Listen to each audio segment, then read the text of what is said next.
Javon Kinlaw be on this team, or do you think the 49ers are going to cut him? What do you think about this, man?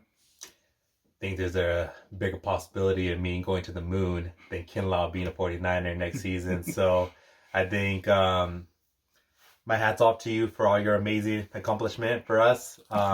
You at least got a sack and a half, but hopefully you get a full sack in your next team. And yeah, man, it's farewells for this guy, man. I just been with us for almost 4 years, and he's produced absolutely nothing. Again, we were like, this season was like, oh man, maybe we were wrong. Maybe we should not have picked up IU's option, and we should have gave Kinlaw.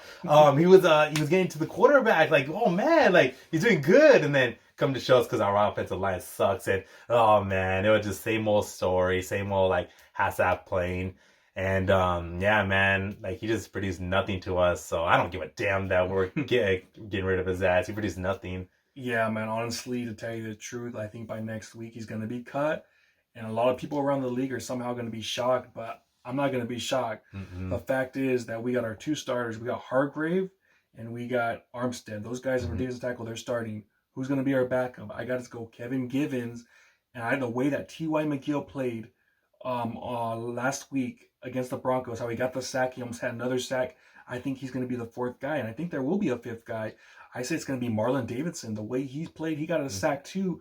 And you remember, this guy's no scrub. He was a second-round pick, and he's 25 years old in his prime, and it looks like he wants it, man. So, and then also we got Kalia Davis, who's coming back too this week, and the Niners invested a lot in him. I know he was a 6th-round pick, but they've been waiting on him patiently, and I think he has a chance to even make the team.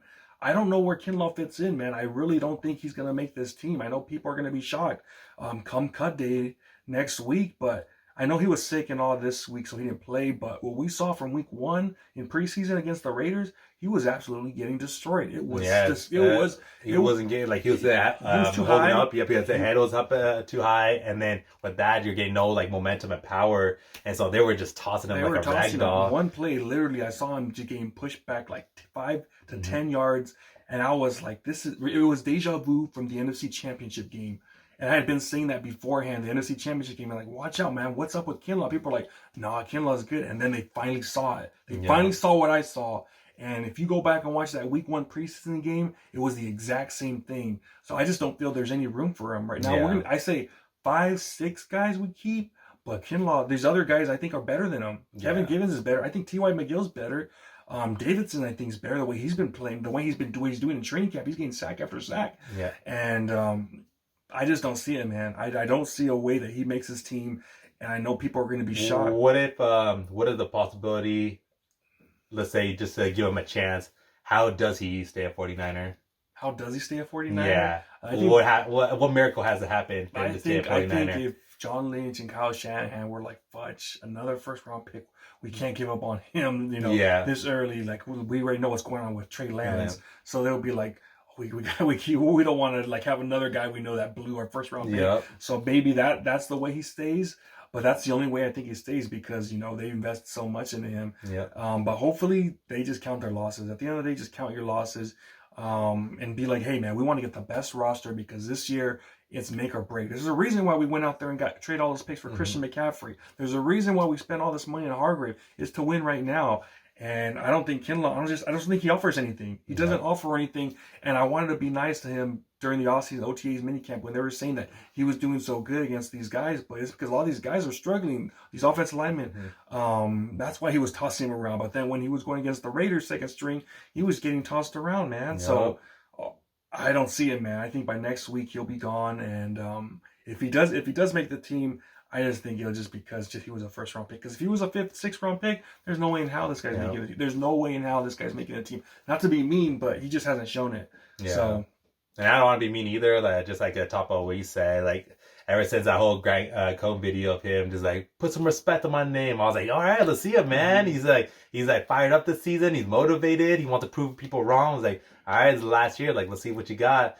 And he didn't do anything, man. And then I was like, dude, just same old, same old. I wasn't believing the hype in the preseason, but man, it just it sucks again that it's just a waste of a pick. But I think his NFL days are done, though. I just, like you said, we can't control what happens in the next couple of years of development. And so with that, it's just like counter losses and then just move on from it. I think someone's gonna give him a chance. There's 31. Yeah. He's a big dude. He looks like Tarzan. He really does. He's just strong, built like a machine. Someone's gonna give him another chance, but who knows? Maybe in a few years he could turn around. But as of right now, what I saw from him, he doesn't have the mindset. He's just way too high. He's a tall dude. The thing with Armstead, he is the same height as him, but he gets hella low, and that's why he's able to take those double teams. Kinlaw just can't do it right now. He doesn't have the skill set. So yeah, I just don't see it, just because I know we have like one of the best defenses, but at least in preseason he should be showing that he can do that against second stringers, third stringers. It was embarrassing. Against the first stringers, like okay, that like makes sense because we're a really good defense. But if he can't perform during preseason with behind those guys, it's like, what's he really gonna do on another team? That's like where kind of like where I'm at. Well, I mean, he's gonna get a chance because let's be real, Solomon Thomas. He stunk it up with the Niners, and he's still in the NFL. Yeah. He's so come on, he's gonna get a chance somewhere. He's gonna get like a minimum deal. Yeah, the first round. Yeah, first round guys. Those guys always get another chances. Yeah. But I just don't know. I just don't see it with us, man. I feel that we need our 5-6 defensive tackles, guys that could come in that are rough riders that are gonna contribute. Not have these guys just because it's their name, just because they're a first round pick. Nah, man, I want the best out there. I just don't see it, man. Yeah. But yeah, man, that's what we got. Let us know if you think by next week Javon Kinlaw will finally be off our books. Let us know down below. And make sure to comment, subscribe. Talk to you guys next time. Peace.